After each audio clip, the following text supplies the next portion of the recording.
Good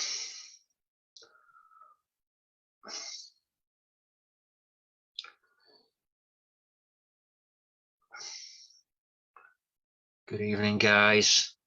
Just give it a second to catch up as usual, as we do. We are live. Get that shared. There we go. Good evening, guys. We're on Live and on Drug Series 3, episode 10. And we're having a catch up with Julie Major about the Mark Osbourne case. Oh, mate, how are you getting on? Hi, Jack. Yeah, we're doing really good. Mark firstly told me to say thank you for everything you've done for us from day one. You're and very he really welcome. appreciates what you've done for him. You're very welcome. Do you want to give us a quick recap for those about the case, for those that might not have seen it and are tuning in for the first time? Okay, yes. So Mark was convicted in 2009 for murder under joint enterprise, even though he was in jail at the time. The only evidence against him was his cellmate, who had 13 aliases, 9 different dates of birth, and was facing deportation to Somalia, which incidentally got stopped because he helped the police. He changed his story 3 times. The first time he went to a prison officer, he said that he'd heard Mark and his brother on the phone arranging it. When they looked into all the phone records, and it was obviously a lie, that got dropped. The police never mentioned it again. He never mentioned it again. He then just said Mark knew someone that had committed a murder. He originally said he spoke to the gunman on the phone. He then changed it, saying he overheard Mark talking to the gunman on the phone, and the gunman had said, I stuck telling him. Evidently, that makes Mark have some knowledge of the crime. Right. The other evidence, Mark made a 7-minute phone call at 10 p.m. the night before the murder. They say in this phone call he allegedly arranged the murder. However, the 2 co-defendants had already tried to get the victim to the murder scene at 6 or 7 that evening, so 3 hours before Mark's call. And had they got him there 3 hours before that and the murder had taken place, Mark had no contact with his 2 co-Ds for a month. The first contact he had was that 10 p.m. call. So if it had happened earlier that evening, Mark could not and would not, they couldn't have said he was involved. There's no way. We have call logs to prove this. Anything I tell you, I've got proof, paperwork proof. So we have raised this with the CCRC. The third bit of evidence was them supposedly saying when they shot the man, that's from Mark, you're not so clever now. So the difficulty with that is, one, the girlfriend was in shock. She was in the car with the car doors closed. And the victim's name was also Mark. So they could have said, that's for you, Mark. Right. So the 2 co-Ds were in touch with each other well before the crime took place. Mark had no knowledge they was in contact with each other, because as I say, he had no contact with either of the co-defendants for at least a month prior to that 1 7-minute call. So he could not have known they was in touch. He could not have known what they was discussing. So, he is in effect innocent, really. I don't know how they convicted him on what they had. It's ridiculous. We have got a case with the CCRC now. I can't talk about the new evidence, but I can tell you a bit about the battles we've had with both the CPS and the CCRC. So firstly, I did a subject access request with the CPS nearly 2 years ago, asking for a disclosure of Mark's paperwork, etc. They came back to me with very little amount. It was basically call logs blacked out. And they said, we're really sorry, but we've lost Mark's file. So I wrote back to them and said, what do you mean you've lost his file? What's in that file? Could it affect, his future CCRC applications?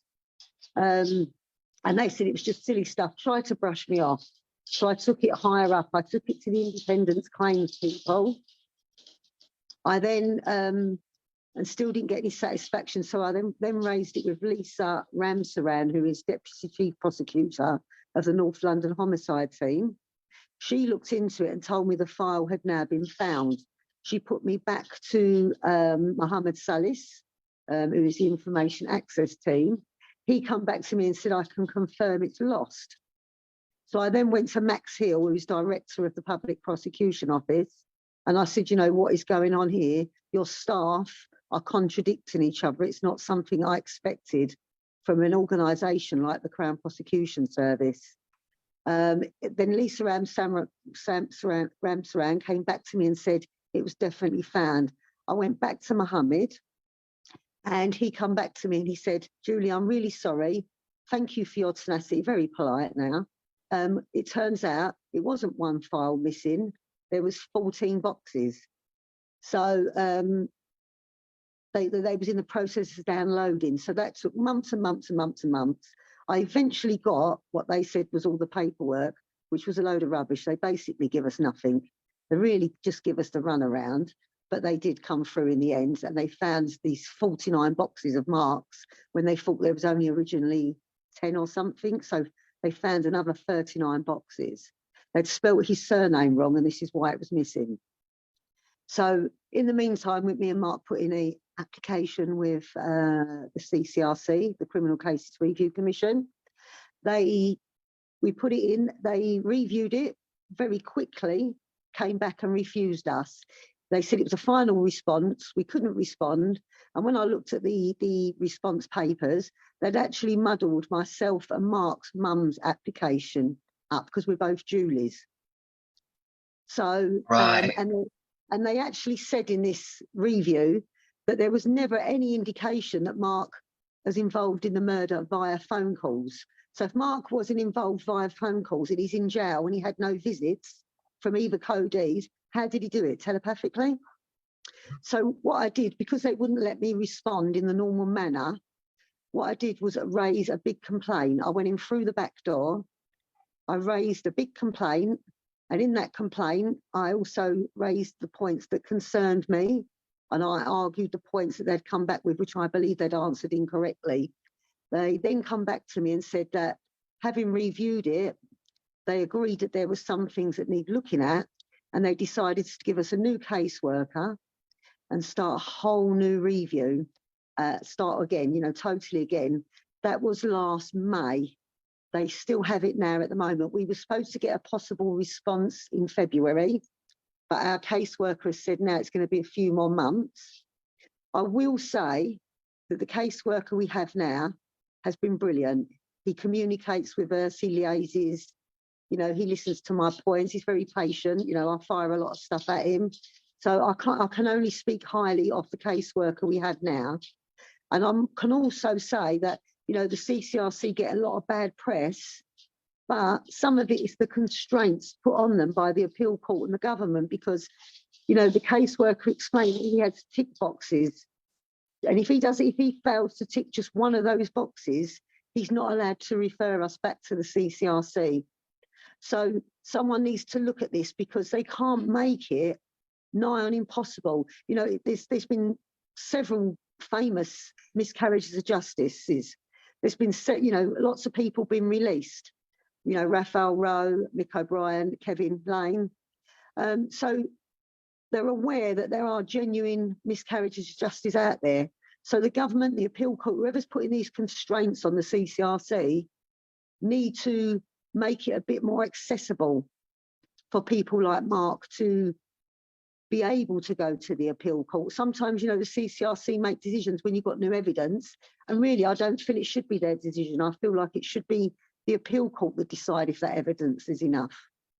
Because, you know, this is someone's life. It's not, I know to them it's a case, to the appeal court it's a case, but this is, you know, Mark's life. It's not just a case. It's a man's life. He's lost moments that he will never get back. He's missed out on moments, you know, having children, getting married, just living a life. He's been in there since he was in his early 20s.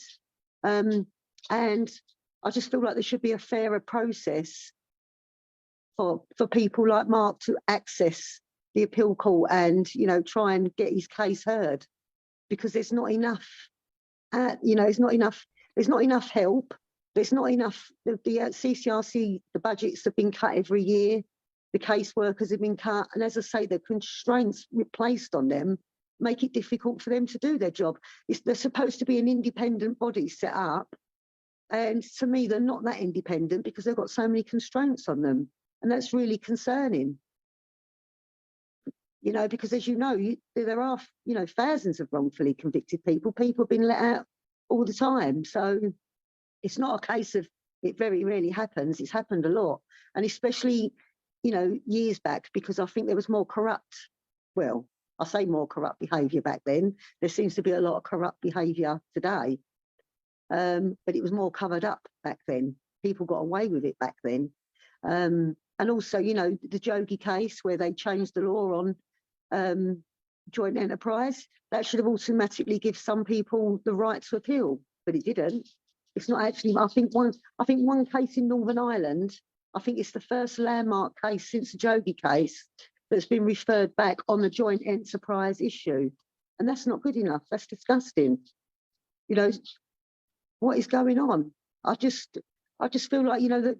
I don't know if they're scared to admit they've made a mistake. They're scared to uncover the uncorruptness, what's gone on. I don't know what it is, why they're so scared to give these people a chance, to give these people, and it's their right, You have to go so far as to take it to the Human Rights Court, but it takes 6 to 7 years to get there, maybe longer, and I just think there's got to be a way. Someone needs to review this system because it's not working. It's failing. It's failing people, and people's lives are being ruined and lost. And like I said, Mark's lost moments he'll never get back. There's things he can never do now that he could have done once without the psychological effect it's had on Mark. He suffers from anxiety, depression. He said to me, it's like being kidnapped and locked in a box. And I just, I admire Mark because Mark will always help anybody. He's always there for you. He smile when I know how hard it is for him to smile. He's a genuinely lovely person. I just wish, people judge, people think, well, he's been convicted, no smoke without fire, but they don't know the man behind the story. They only know what the newspapers tell them. And as we know, sensationalism exists, corruptness exists. And I think people don't realise, unless it happens to them, they don't realise that injustice happens and courts get it wrong and police get it wrong. They don't understand that, and I think it's a shame. We've had people comment and go, well, if he was in jail, he can't have been a nice person. If he was, he was injured, he had a row with some bouncers. But it was accepted in court that he never instigated that original crime. And years ago, Jack, as you yourself must know, years ago you'd go out and bouncers were a little bit more heavy-handed than they are today because they could get away with it. I got manhandled by bouncers back in the day. They did. So, and men are going to react. Mark was in his 20s. He had a fight with a bouncer. Mark hasn't got a long criminal record or anything. Police intelligence found no record of Mark dealing drugs, like the newspapers called him a drug dealer and a gang leader. The police could find no intelligence to say Mark dealt drugs. Mark has never had a criminal conviction for drugs. He's only ever had a criminal conviction for fighting, and that has been with Dorman. It's never been with the Joe Public. So, I think it's just concerning. And also, I would like to say as well, I think these people that get out, that have successfully got out after being wrongfully convicted and their cases are successful, I wish sometimes they would stop and remember what it is to be in there and remember what every little bit of support means, and maybe try and help those that are still stuck where they was. A 5-minute mention of a wrongful conviction case from somebody that's in the media that's been through the same thing as Mark could hold quite a little bit of weight. It could make a difference, and I'd like to say to those that have got out, please remember what it felt like. Please remember how horrible it was, how it was a fight every day to just keep some hope going and try and help those that are still in their position. Because, a lot of people, I'm not going to mention one person that's quite high in the media that's a wrongful conviction. promised me faithfully he was going to come back to me and he was going to help Mark. And I passed this on to Mark, and he's never ever come back to me. And I just think, you know, he of all people should know what that feels like, for someone to promise and let you down when you're in that desperate situation. Is shocking. It's disappointing. It's upsetting. It's demoralising for Mark. You know, he's already dealing with the demoralising situation in prison, because prison's not there to rehabilitate you. It's there to demoralise you. You know, they tell you when you can shower. They tell you when you can come out your cell. They tell you when you can go to the gym. They tell you when you can exercise. They make promises in the prison, and then you know, Mark's doing really well now. He's got 2 really good jobs, like responsible jobs. He was made violence reduction officer. He's doing so well in there, and they promise him things and then let him down, and it just demoralises him. I mean, Mark's got to the point now where he's realised, and he doesn't react. You know, he stayed on the right path, and he's going to stay on the right path, I believe now. But to someone of a lesser strength of character, they could react to what they're doing to him in jail. And for people on the outside that have been in their position, wrongfully convicted, to know that desperation and to let people down in that is sad, you know. And I just say to those people, please remember what it felt like. And as I say, a mention of Mark's case or Jason Moore's case, or, you know, I'm helping a man as well at the moment. Maybe we could talk about that another time. John Climo, lovely man, another case of joint enterprise, wrongful conviction, I believe. 5 minutes mentioned in the media could so help these people. And as I say, anyone that's been wrongfully convicted that is now out and free, please take the time to consider these people. Maybe drop them an email or a letter saying you understand how they feel. Maybe mention them in the media. You know, try and help others. You know, because you know what it is. They know what it is to need that, Jack, better than anybody. And it annoys me sometimes that they make these promises and they let people down. And, you know, Mark struggles anyway. So every time someone lets him down, it's like a kick in the teeth. You know what I mean? It's like kicking someone that's already on the floor and just keep kicking them. And I just think, you know, people need to stop and think. So if any wrongfully convicted people that have been released out there, and there are some well-named names, if any of you would like to help Mark's case or mention Mark's case, or even just drop Mark a line to let him know you understand how he feels, I would ask you to do that, because it will mean the world to him, as they well know, Jack. It would mean the world to him.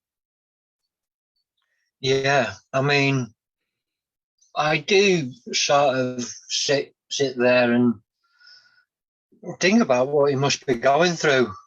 You know, quite often, Yeah. it's got to be hard. I mean, I'm doing a podcast with a few people in the next couple of weeks. You know, and Kevin Lane's one of them. Because I not only want to educate about mental health, but I want to find out firsthand, and I want people to know firsthand what it's like to be accused of a murder you didn't commit and spend a vast amount of your life in prison for a murder you didn't commit, and what that does to your family and what that does to you. I think it's important. Well, I'll give you an idea, Jack, and I hope Mark doesn't mind me saying this. I hope he doesn't. I'll give you an idea of what Mark's going through. We were sitting here one night on the phone, chatting away as we do, and he said to me, "Julie, do you think there's such thing as life after death?" And I said, "Yeah, of course I did." I thought he was, you know, thinking of people he'd lost, you know. And I said, "Yeah, of course I do. I've been to clairvoyance. I believe there's something." And I thought that's why he wanted to know. And he said, "Do you know, if I knew for a fact there was life after death, I would go tomorrow." He said, "Not because I want to die, but because I would be free." He said, I feel like I've been kidnapped and shut in a box. And I just want to be free. I've had enough now. I didn't do this, you know. And for someone, you know, I cried when he said that, Jack. For someone to say that, that tells you, I think that epitomises how these wrongfully convicted must feel more than anything, because You know, what a thing to say, Jack. What a thing to feel.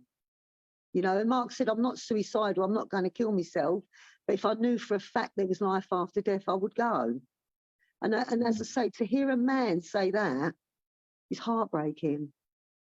It's heartbreaking. And as I say, I talk to Mark all the time. I've got to know Mark so well. And I have more respect for Mark than many people I've met, because, as I said to you, Mark's got such a big heart, and the strength of character, you know, to dealing with the demoralisation of the prison, and the strength of character, you know, being locked up when he didn't do it, is amazing, Jack. You know, I wrote a thing on Facebook the other day. To me, Mark's an inspiration and a hero. He's not, you know, he's not a criminal. He's not scum of the earth like the government like to portray criminals as, where they treat them worse than animals, you know, no ventilations in their cells and things like that. It's disgusting. And, you know, and people on the outside that don't know go, oh, prisoners shouldn't get this, prisoners shouldn't get that. Why shouldn't they? They're still people. They've done wrong. They've already had their freedom took away. You know what I'm saying? And they need to understand prison is full of lots and lots of people that did not do their crimes. It's full of a lot of people that did, but it's also full of a lot that didn't. And there's no need to treat them like animals. They're human beings. You know, and I just think it's sad. You know, as I said, I wish people could meet Mark and understand what kind of person he is, because maybe they wouldn't be so judgmental then, because you'd meet Mark and you instantly like him. And as I said to you, his heart is so big and he cares. You know, he's there for me. If I'm having a bad day, he's still there for me, even though he's going through what he's going through. And, you know, I wish people could see that, and I wish people would, you know, understand, you know, that there's someone famous, I don't know who it was who said it, prison is not full of bad people, it's full of good people that did bad things. But it's also full of people that did nothing at all, that have got caught up in corruptness or miscarriages of justice, you know. So I just think it's heartbreaking, and I just wish there was more, the government, or there was more support other than the CCRC. The CCRC is snowed under. You know, what happens if the CCRC turn us down, Jack?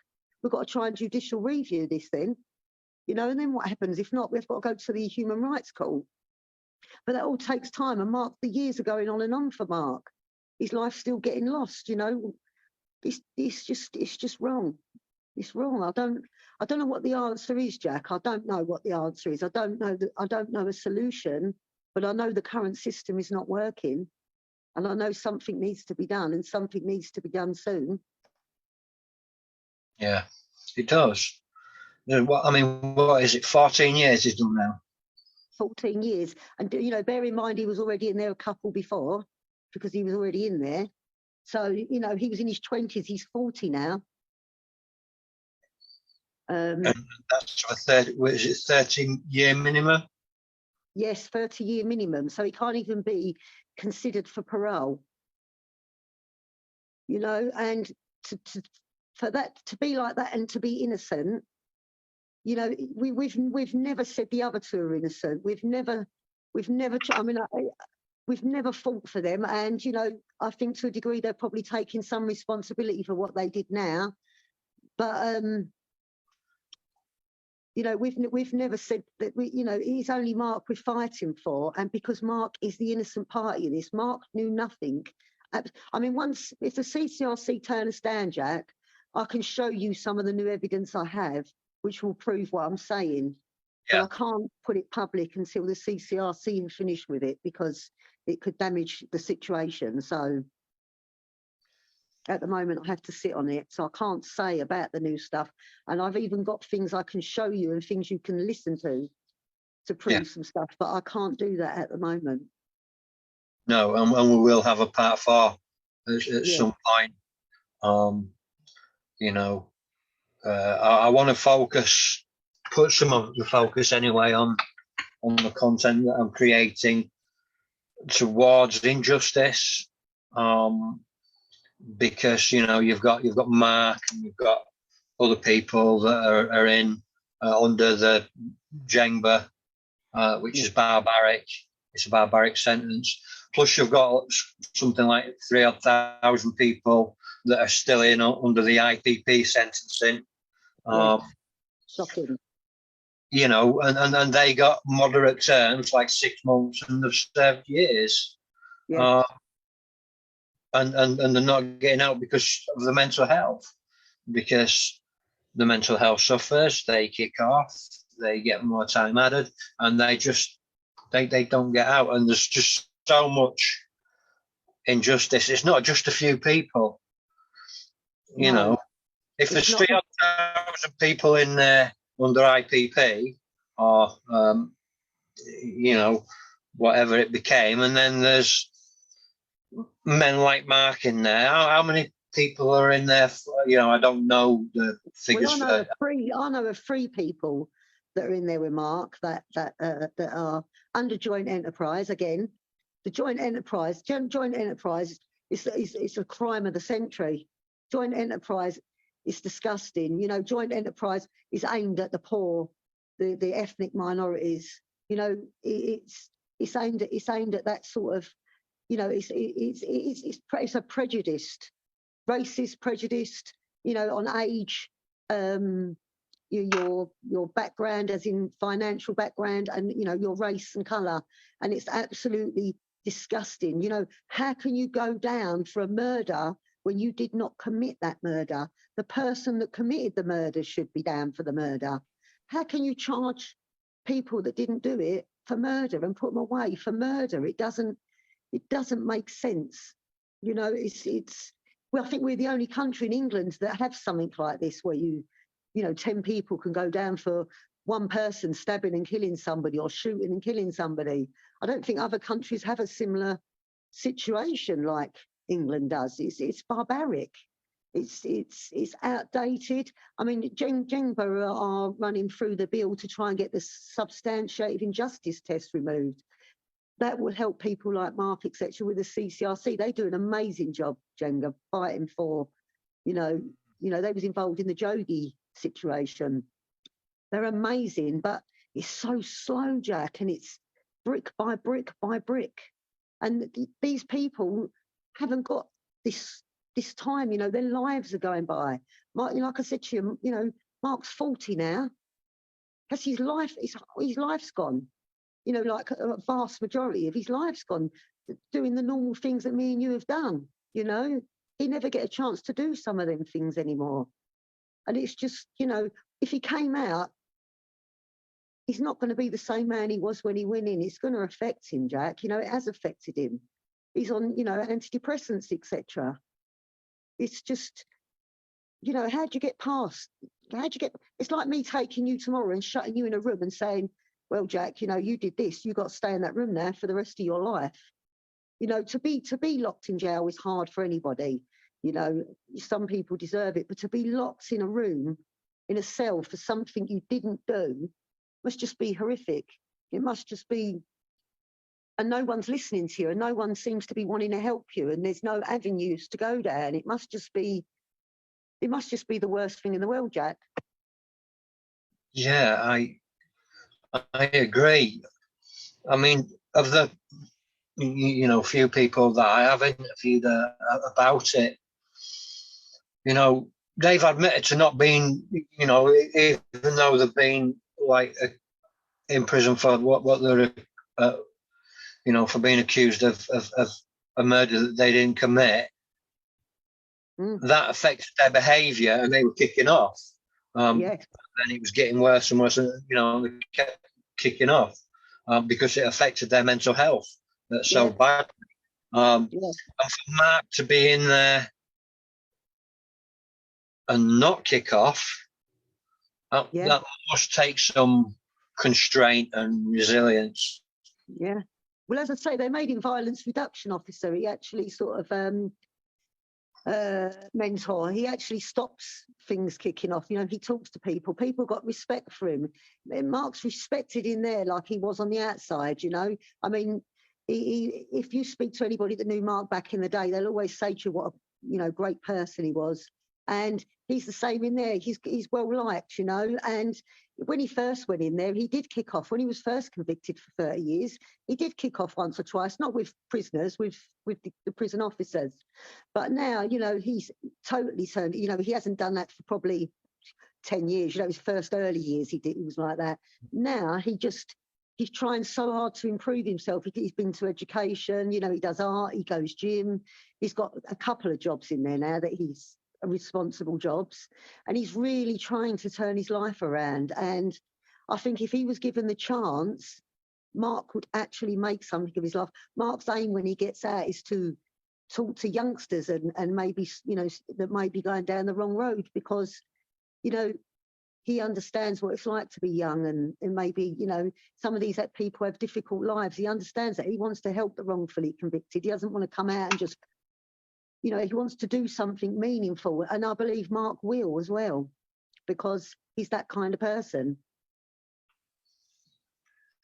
Yeah. I mean, you know, we've discussed about a short book about Mark's case. Yeah. You know, and I think that would help. I do apologise. My computer's trying to run a diagnostic at the minute. No, I don't want that. Pop that on there. Yeah. I really think that we need to just educate at the minute and try and get people to just look at cases like Mark's. You know, that's what I said to you. That's where I believe, like, people like, and sorry, I don't mean this to Kevin Lane or Raphael Rowe. They're just two ones I can think of off the top of my head. I'm not aiming anything at them. No. But that's where I think it's quite important that maybe they sort of advocate in some way and make people aware of how wrongful convictions happen and what it does to you. And, you know, as I say, maybe mention a few of the cases that are going on, just to highlight them, because we need to get it out there, Jack. We need to make people listen. We need to make the government listen. We need to make the CCRC listen. We need to make the appeal court listen. The police, I mean, God knows what's going on with the police at the minute, Jack. It's horrific. You know, years ago, we was told if ever you was in trouble, go to a policeman. The schools are now telling kids not to go to a policeman if they're on their own. You know, what kind of world are we living in?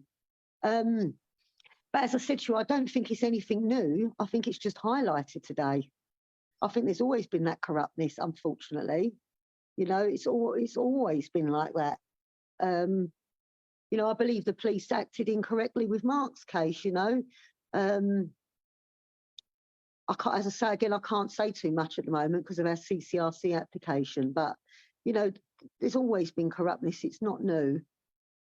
But something's got to be done. You know, if everybody got together that maybe got out from their wrongful convictions, got together and created something, a charity or something that helps those that are still in the situation, helped highlight it, helped campaign to get things changed. It's the only way, you know, power in numbers, Jack. That's what they say, you know, and this is such a difficult journey and it's so hard. And even to get a solicitor, you know, I approached several solicitors with Mark's case. In the end, I took it on myself. I do it myself. I'm you know, I'm only in my second year of my law degree, but I just thought, you know, okay, because a lot of solicitors, they're so busy with so many cases and they look at the skeleton evidence. Right, can we get it on this? No, we can't get it on that. No, we can't help you. And I've got a well-known solicitor now that advises me. And I went to him originally. He said, Julie, I can't help you. I've looked at Mark's case. I can't help you. So I kept digging. I started uncovering certain stuff. And I went back to him and he said to me, Julie, we need more people like you. That's brilliant. And now he will advise me. He will answer the phone to me whenever he's ready to jump on this case if Mark gets referred. Do you know what I mean? He's showing an interest now. But before that, no, they didn't want to know. And that's shocking as well, because who the hell is going to help these people? Who, if the solicitors won't help, who the hell is going to help them? Not everybody can just get up and do it themselves, Jack, you know? not everybody has, either got the knowledge or they don't know anybody that can help them with it. I mean, me and Mark have done his CCRC application ourselves. And, Mark knows his case like the back of his hand. I now know it really well. But, it's shocking that we've had to do that ourselves, really. It's shocking. And something out there has got to be done. And I think the most powerful people to be able to do this are those that have been where Mark is and are now released, because they are proof. They are proof to the public that the police and the courts get it wrong. So they are the best people to highlight what's going wrong, because like I say, their mistake, they're admitted mistakes. They've been let out, so they're mistakes that have been admitted. They prove it goes on. So, Mick O'Brien, he helped highlight Mark's case. We may have a podcast soon with Mark Williams-Thomas and NewsQuest. So they've promised us a podcast. So, and I've got a journalist, like quite a very, very good journalist that's looking to do something with Mark's case. He's just in the middle of something at the minute. So we get in places, but it's so slow, Jack, and it's so hard. And it's a world full of empty promises and doors that just close in your face, It's a hard world to be in, fighting a miscarriage of justice, a hard world. People don't realise. And you have to deal with the negativity with, people like, well, he must be bad. He was in jail. He must be this. And it says in the paper he did this, and it says it, wake up. Not everything in the paper is gospel. And like I said, I do believe these wrongfully convicted people that have been released could be the biggest advocates to get things changed. And I'm hoping, they may listen and maybe get together and try and change things. Yeah, well, I will always keep highlighting it. And I always, I often do other people's podcasts and stuff and speak. And I always, tell them that, when they're looking through my stuff, if there's anybody that they want to get on, let me know. And I do highlight Mark and you, and I try and get people to get you on their podcasts all around the world, because I think it's important, not just here, but Jack, you've been amazing to me and Mark. You was one of the first people to ever give us a voice, and you have been consistent in your support, and we can't thank you enough for that, because you've always had our corner, had our backs, and supported us without fail, and we'll be forever grateful for that, because it annoys me, because if Mark got referred to the appeal court, everybody will want to do a story, everybody will want to talk to him, but it's now we need them. We need them now. We don't need them then. We need them now. And I wish that these people would understand this is a man's life and he needs help. And no one seems to want to help, apart from, yourself and a couple of other people. But it's such a battle, Jack. It's soul destroying for me and Mark sometimes, I can imagine. So hard. Yeah. I can imagine it's not easy for his mum Julie either, Exactly. She's got 2 boys in jail. All right, one of them, you're not contesting his guilt, but no, it's still got to be heartbreaking. Of course it is. Of course it is. Because I'm a mum myself, Jack. You're a father. We know if it was our kids, how we would feel. No matter what your kids do, you love them. That don't go away because they done, like one of the sons. They don't go wrong because he did that love don't go away because he did something wrong, does it? But to also have a son in there that didn't do it and shouldn't be there is is more probably upsetting for her as well. But the whole family are devastated. It's not. It does have a knock-on effect. It's not just those that are there; that it affects the whole family. Because it's hard, especially as I say, when one of them's definitely innocent. That's awful. Because it's like me or you, Jack. If he's watching one of our kids or one of our nephews or nieces go through this, it's awful. you know, because you can't, there's nothing you can do to help. And like I said to you, what I'm praying the CCRC refer us, I'm praying they do. I believe this caseworker will do the best job he can do. I do believe that, you know, but, you know, he's got tick boxes to tick. We then got, as I say, judicial review and human rights court. And I think, like, what if they fails? Mark got to spend the rest of his life in jail for something he didn't do. It's just, do you know what? It scares me. That thought scares me. I can't even think about that thought. I can't even think about that, because I know how I would feel. God knows how Mark would feel. You know, as I said to you, I don't know where he finds his strength from every day to get up and be the person he is. And I think a lot of people could learn from Mark, which some people watching this would laugh at, because they say, you know, he's in jail. But he could teach people a few things, as I say, because his strength of character, you know, it's amazing to watch. And he's, as I say, he's there for others and he cares for others. And I think, you know, someone like him would come out and make something of his life. He wouldn't waste that chance, Jack. You know, it's just, they say bad things happen to the best people, and I think in this case that's the case with Mark. You know, but as I say, he amazes me. I think he's, you know, if people knew him and got to know him and knew his story and see the way he is, you know, he's so respectful. I think, you know, I think they would say the same as I say. I think, you know, he would be he's an inspiration to me. I've got the utmost respect for Mark. I can't, you know, like I say, I respect him far more than some people out here on the outside, you know. I just wish this. I just wish there was. I just wish I could make people. I wish there's something. You know, I said to his caseworker at one stage at the CCRC, the trouble is there's so little evidence against Mark in the first place. It's hard to pull it apart, Jack. And he said, unfortunately, that's the case in a lot of these joint enterprise. And I said, but should that be enough reason to keep a man in jail because there's so little evidence against him? You know, that's shocking. It's shocking.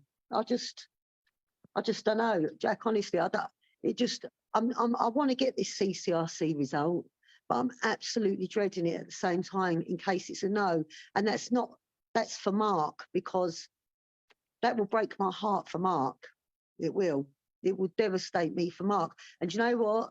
Mark will still brush himself down and get back up and say, okay, well, where do we go next? And obviously I will do that with him. I will always fight for Mark and I will do whatever steps we need. But it's amazing that but I know inside it, you know, it's amazing he can do it, but I know inside it takes a little bit of him away to keep going through that, you know, to keep going through that, you know, just to maintain hope is probably a struggle for Mark, you know. Yeah. I mean, what's it like for you? Because I mean, you know, you say, you know, you're in your second year of law school. You also work within the NHS as well, don't you? So yeah. And that can't be easy on your mental health, on your physical health. But no, I mean, sometimes, you know, I can suffer with anxiety, depression, Jack, sometimes. And, you know, I would say what's happening to Mark affects my mental health more than what I'm doing affecting my mental health, you know, just because I've become close to Mark and I know Mark, it breaks my heart to see him. And I've, you know, to a degree, if the CCRC turn us down, I feel responsible because it's me that's put it in there for him. And I just think, like, I've let him down. You know what I'm saying? I'll feel like I've let him down. And Mark says to me, don't be stupid. You've done more for me than most people. But it's just, I would feel like that because, you know, what are we going to do, Jack? You know, and it is hard, but my problems compared to Mark's are minuscule. You know, to what he's going through every day is minuscule. because at least I've got my freedom, Jack. At least if I'm having a bad day, I can pop and see a friend and, you know, go and have a glass of wine and drown my sorrows or whatever. Mark can't. Mark's stuck in that situation. So whatever happens in my life is never as bad as what's happening in Mark's, you know. So if he can be strong, then I can be, you know. And as I said to him, I'll never give up fighting for him. And he knows I will never, ever, ever give up fighting for him. I will never stop. So, you know, I just think, you know, Mark deserves to have someone do that for him. Mark deserves that. It's the least he deserves. Yeah, I mean, it's about dignity, respect, and just trying to give him some of that back. I mean, I've got so much respect for you.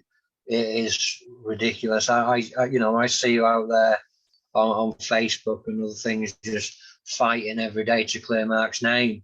And there's many people with good intention that would have walked away by now because, you know, it's getting nowhere.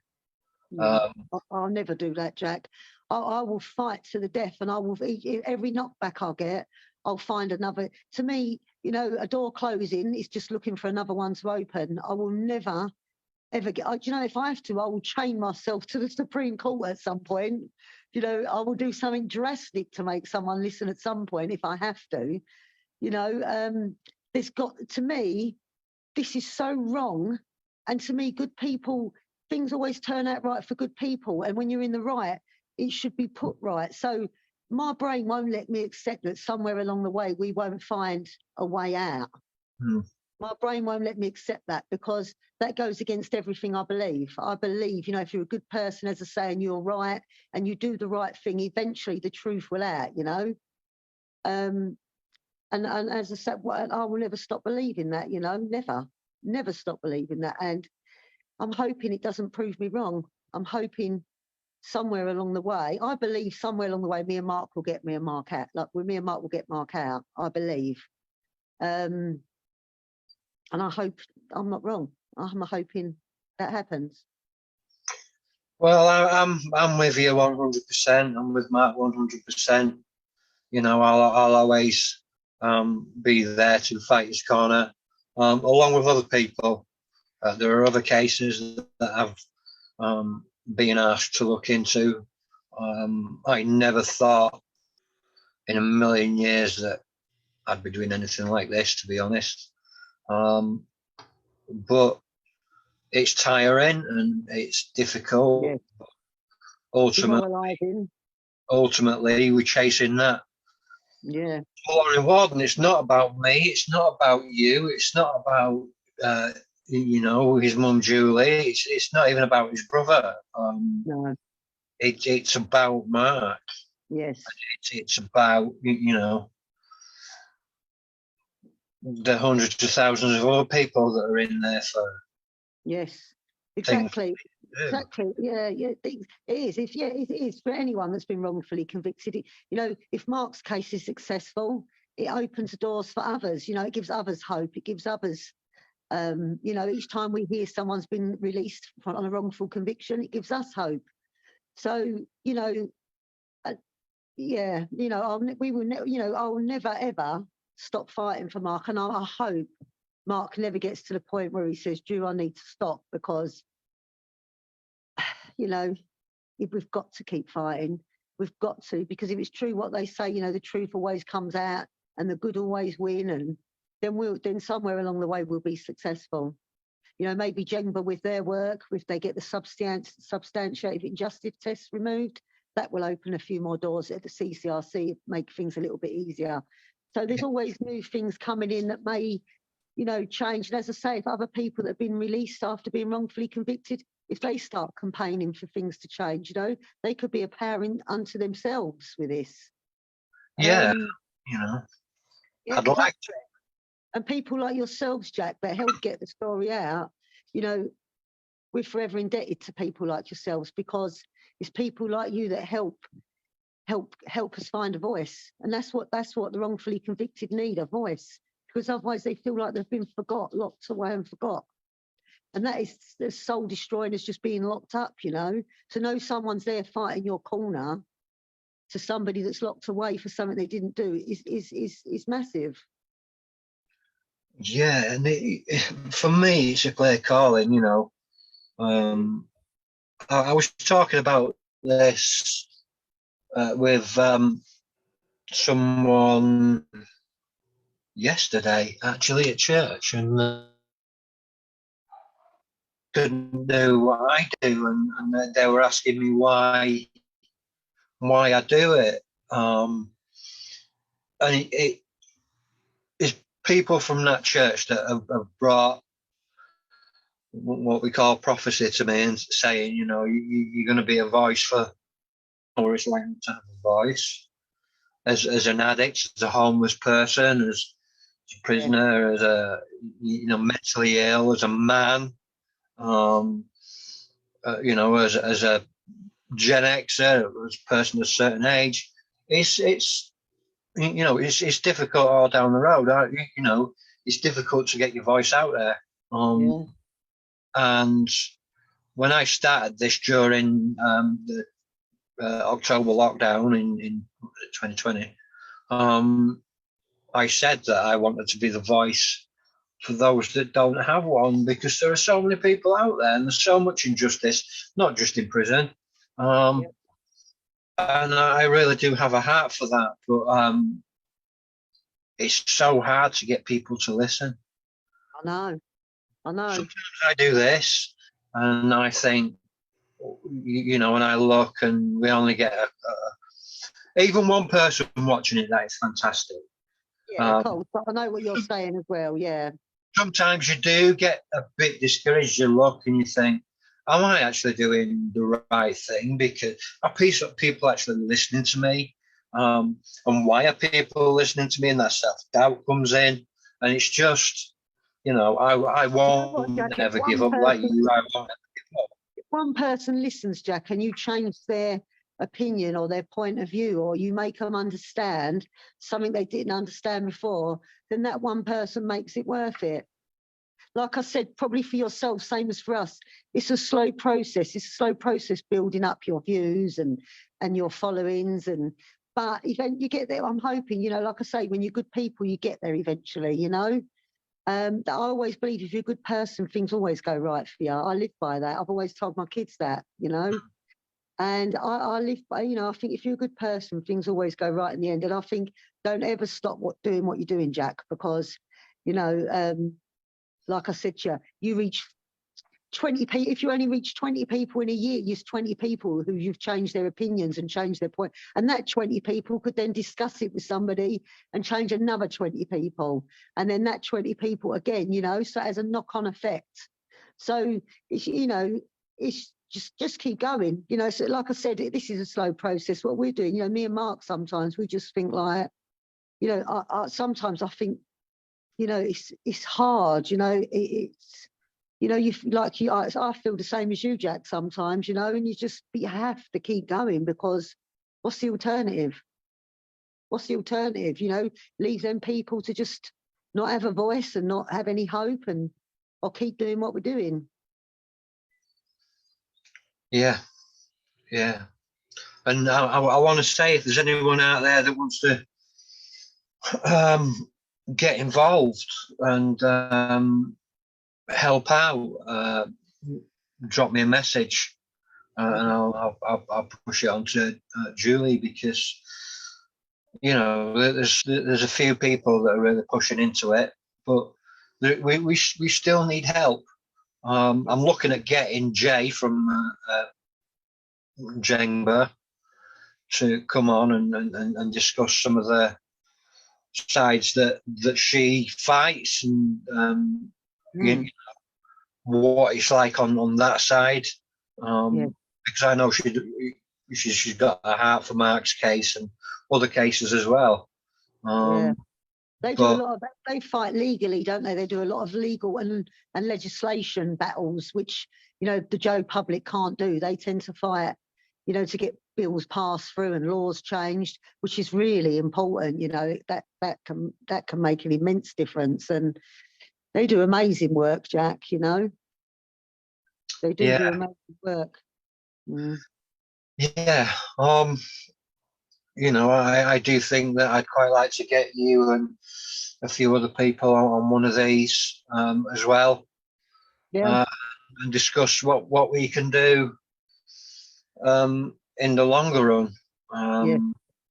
We need to do something, Jack. We need to start campaigning to get a fairer system in place for these wrongfully convicted, to enable them to at least have half a chance to get their conviction overturned. Now they've probably got a, well, I'll give you some statistics that are on the CCRC website. So in 25 years, the CCRC have had 29,000 applications. They have actually referred 850 to the appeal courts, and only 650 were successful. That is in 25 years, Jack. That is what you're up against. That is the reality of it. And there needs to be a bit of a fairer system in place. You know, it's like putting someone on the rapids on a waterfall without oars in a boat and saying, right, you know, survive that. You know, they've got to give them half a chance. They've got to give them something where they've got half a chance to get their case heard. They haven't. It's impossible. It's impossible, and it's not. You know, everyone slates the CCRC. I don't believe it's the CCRC's fault, though I do believe there are some dodgy. I probably shouldn't say it. There are some not so good caseworkers in there, shall we say? The one we're dealing with is absolutely brilliant, but you know, I think some. I don't know if they're overworked or just believe that the guilty are guilty, but there needs to be a better system in place. We need to find a way to give Mark and the other wrongful conviction cases a better way to fight it, a little bit more of a fairer opportunity. I think that probably it's some of that, and they're underfunded. Yeah, definitely, their budget's cut every year. You know, so what can they do really? I suppose that they have to prioritise and do what they can, but yeah. I mean, you need to understand, Jack, these people that are wrongfully convicted, why 13, 14 years into their sentence would they still be proclaiming their innocence if they wasn't innocent? You'd have given up and shut up by now. You might do it for the first year or two. Yeah, I didn't do it. 13 years down the line, they're still trying to fight. Hey, somebody, listen, there's something you wouldn't keep going. Why would you? You would have come to terms with being in jail after 13, 14 years. You'd have come to terms with it all. So you wouldn't bother fighting unless you was genuinely innocent. You just wouldn't bother. It makes your life harder fighting because it's a roller coaster ride of ups and downs, and like I said to you, empty promises, doors shutting in your face. It's not a good ride to be on. It's not. There's nothing good about it. The only good thing that can come out is a good outcome, but 99% of the time there isn't a good outcome. No. You But know, then think how many people are in there falsely accused that are not even fighting because they've given up. Well, this John Climo that I said to you about that I'm helping, he's not tried. He's not even had an appeal, Jack. He never even had an appeal when he got sentenced. Honestly, that case is something else. We'll have to talk about that one day. But that poor man, nobody's helped him. And I've just passed his case to Inside Justice, actually, and they're looking at it now. Because I believe that is definitely a wrong. Honestly, the stories I could tell you about that one, but and that's what I'm saying to you. But before that, no one was helping. No one was interested. Nothing was happening for the poor man. He was just rotting away in there. You know, and I just think, like, he's an ex-army man. He was in the army for 8 years. Exemplary army record. You know, he's a good man. So as I said, you know, we could talk about that maybe another time, but there's plenty of people like him that are in there. There's too many, Jack. That's the sad thing. There's too many.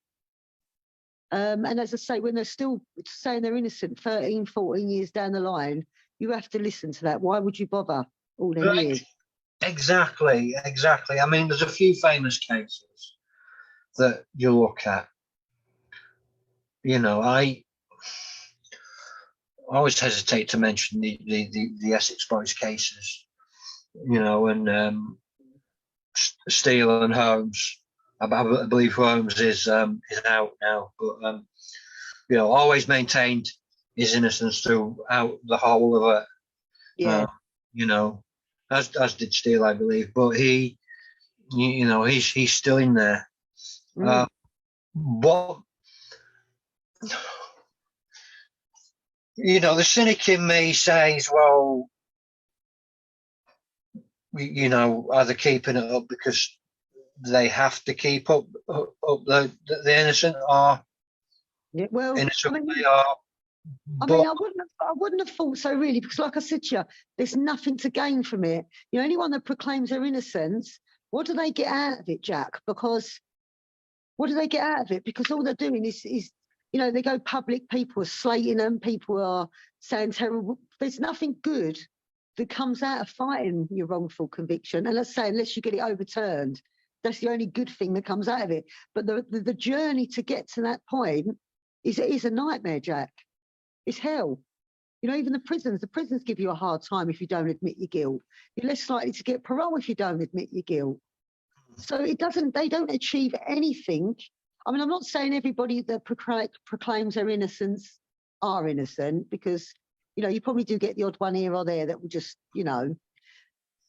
But I'd say that the vast majority that have been doing it over a long period of time are doing it for a reason, because I say there's nothing to gain from it. It actually stops their journey in the prison progressing, really, when they won't take responsibility for it. So I don't see what can be gained by it.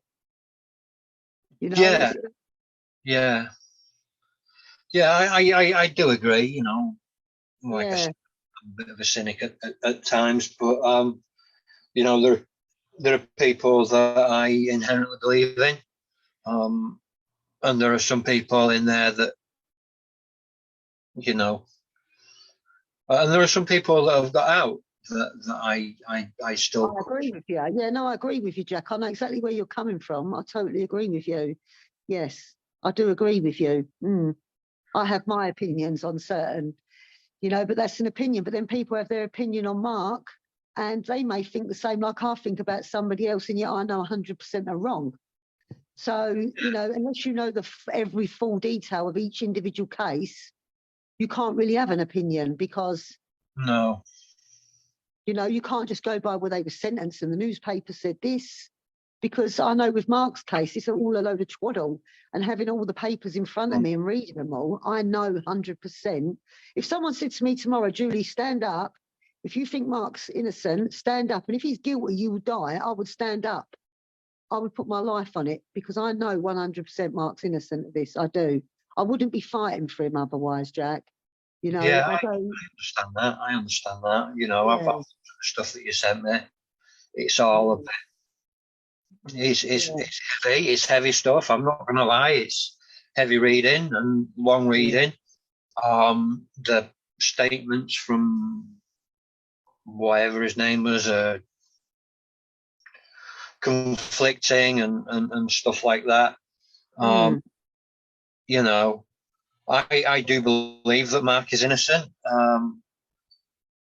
Yeah, he is. You know, but you know me, I've been burnt a couple of times on here. I always said that when I do a podcast, I like to hear it for the first time from the mouth of people, you know, of the person that's involved in. And that's great to a certain extent. Yeah. It's gotten me into trouble a couple of times, and it's gotten me burnt a couple of times, to where now I have to be careful about who I get on here. And if I do get people on, I have to look into it a bit more, and learn a bit more about the case, because you know, once bitten, twice shy for me, really. Yeah, of course. It's because you know, it opens up the floodgates to, you know, I like to think I'm a semi-okay journalist, and Yeah, you are. Yeah. you know, we are held accountable. You know, there are so many journalists out there that have no ethics or morals or you know, personally or professionally. You know, Yeah. there's a couple of books here. You know, media ethics, essential law for journalism, that Yeah. are my professional bibles, because we we've got to be so careful. And you know, I wouldn't be putting my face to this if I believed for 1 minute that Yeah. Mark might be. Yeah. Yeah. Exactly. I wouldn't, Jack. I work in the NHS. I'm a law student. I would never. The thing is, I would never support anybody who was wrong. Because to me, if you do something like that, you deserve to rot in jail. Yeah. So I would never stand by somebody. And I know 100%. I know, as I say, I'd put my life on it that Mark's innocent. You know, and all you've seen the papers. He was in jail, for God's sake. You know, it takes more than 1 7-minute phone call to arrange a murder. Come on. And as I said to you, the Codees had tried to get the victim there, you know, a few hours prior. And if they had, and it happened then, Mark had no contact with them whatsoever. He'd never been brought into this. So you can't say 5 hours earlier he'd have been innocent and then the next morning he's guilty. That's ridiculous. Yes. That's what it amounts to, you know, because call records prove it.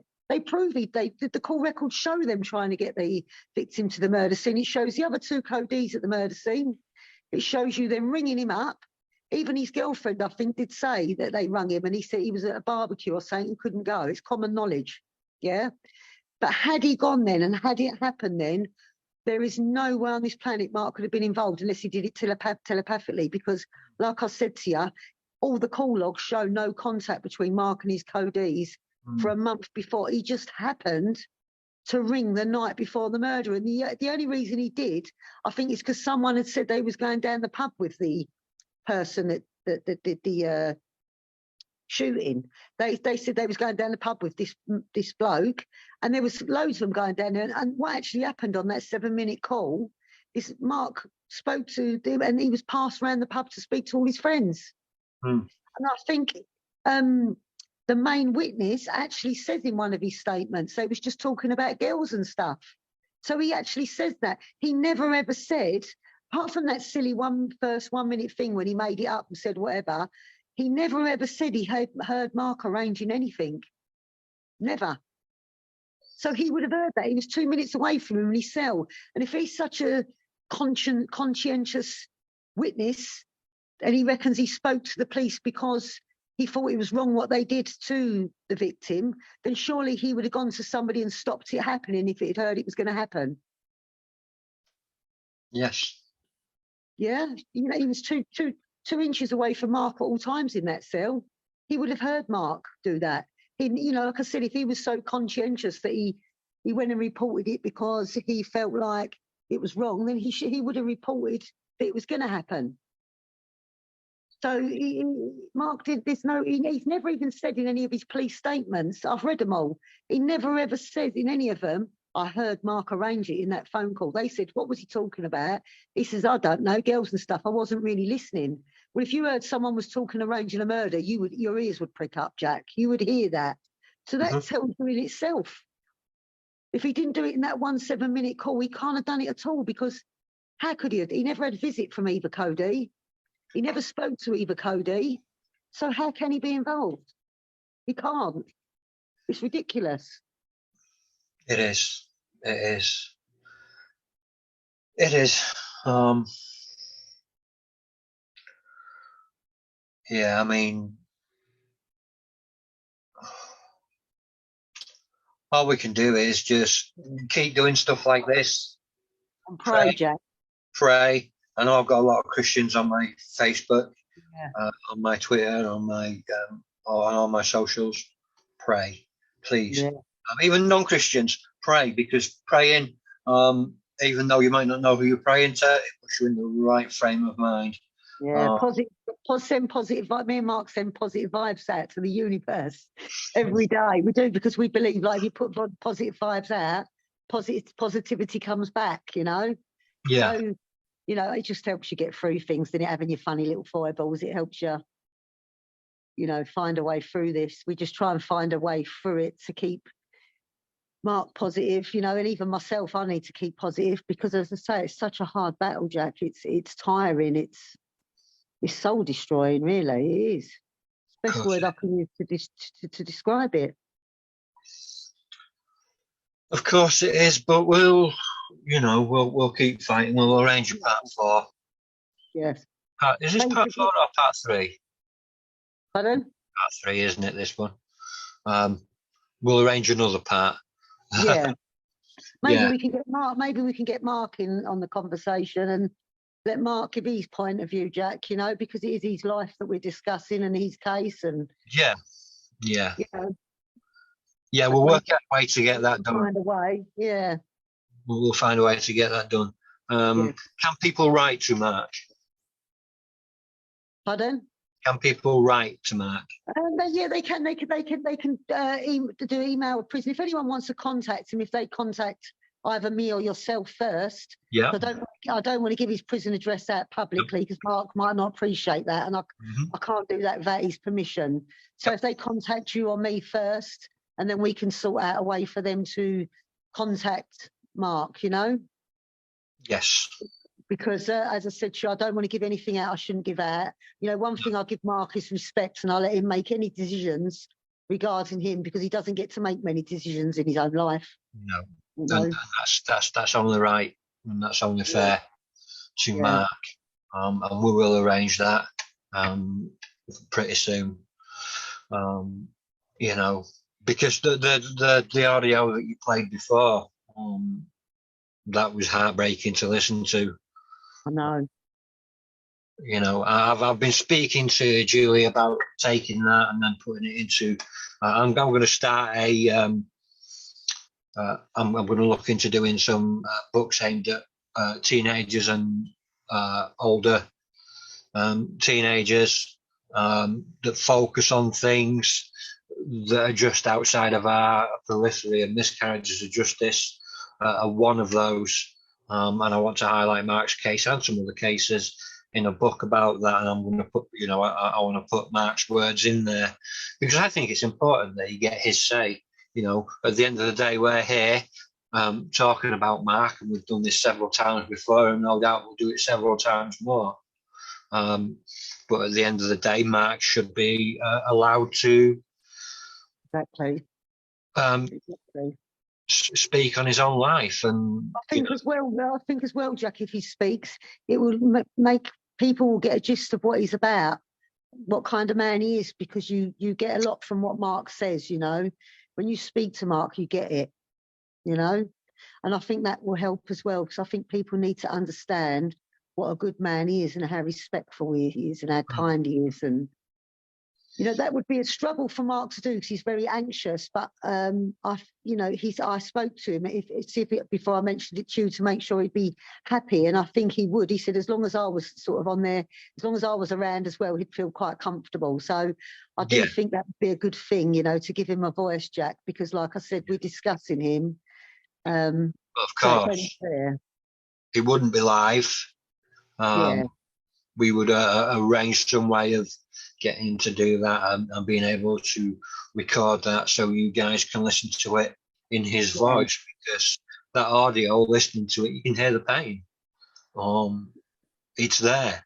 It's undeniable. Definitely. Well, hopefully, Jack, next time we speak, I will be telling you that the CCRC have referred us to the appeal court, and Mark may be coming home. Let's just hope, Let's just hope that's the case.